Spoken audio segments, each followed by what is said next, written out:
It's very rare that in a life there's an opportunity that truly has a kind of momentum in it. The 100th anniversary of the birth of Margot Fonteyn is a truly remarkable thing.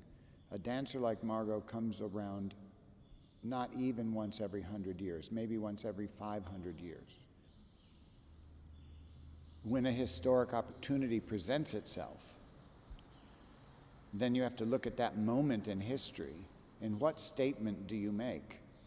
This is truly a unique moment to celebrate the 100th birthday of Fonteyn and to be the person given permission to use her name.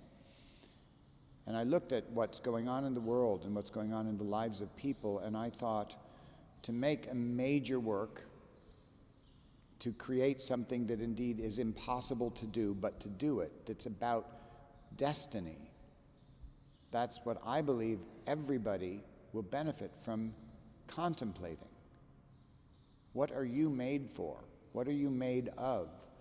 If everybody in the world were to embrace that, their own truth of self and the destiny that that represents, and live that, then people wouldn't quit when things got difficult.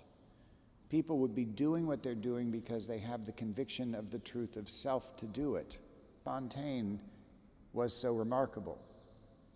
I asked her one time, how do you make decisions? How do you choose what to do?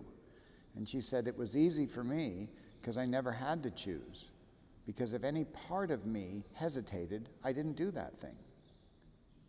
Well, that's truly to be in touch with one's self and one's truth and one's destiny, to know when that hesitation comes, it means it's not of you, so don't do it. I set out to create a libretto that told that story in a universal way, symbolically, so that the audience could understand, but in a fairy tale setting, so that they know this isn't meant to be real life, but they take away memories of it and then apply them to their real life.